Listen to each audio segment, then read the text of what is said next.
This is a Beyond the Badge with Vincent Hill quick fix on Radio Influence. I want to look at some numbers, and there's really not any collective data on one given website where you can find all of this stuff. So I had to dig and dig and dig to find some of these numbers. But in 2012, there were 126 police officers who committed suicide. In 2009, there were 143. In 2008, there were 141.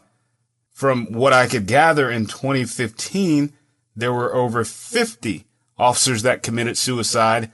And I think when I look today, I'm up to 9 or 10 in 2016 that have committed suicide. Now, those are some pretty large numbers when you're looking at 143, 141, 126. Now, it's hard for me to believe that out of all those police officers, each one of them had criminal charges pending, or they were love struck and were told not to message someone and they just lost it, or they were stealing money and they got caught and they didn't want their family shamed, or they were being investigated for corruption. It's hard for me to believe that all those officers had that going on in their lives when they killed themselves. But here's what's not hard for me to believe. And having done this job, the things that people see in that career. Let me tell you, I've seen a grandmother's head blown off in East Nashville. When I walked in the room, half of her face was stuck to the wall, blown off by a shotgun. It took us about an hour to solve that crime when we tracked her grandson down, and when he came back to the house, he says, "How did she die? Was she shot in the head?" We were the only people that knew that. But that is an image that I will never get out of my mind, seeing this old lady's face plastered on the wall.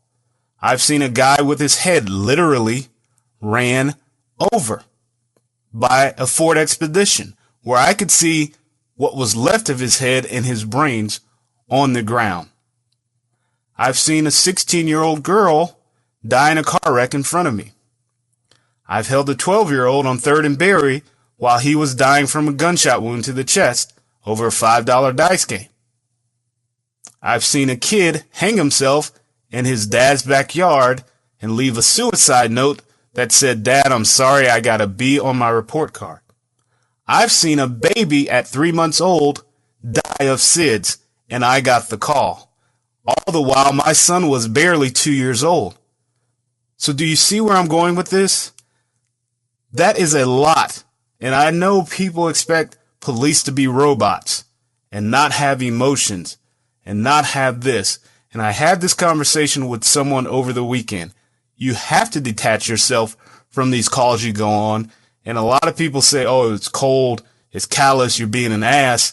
But no, it's not. It's protecting yourself from going crazy, because you can't attach yourself to this, seeing a kid hanging in his dad's backyard when you're a dad because you got a B on the report card, or seeing a baby lying in the crib dead from SIDS and you have a toddler at home.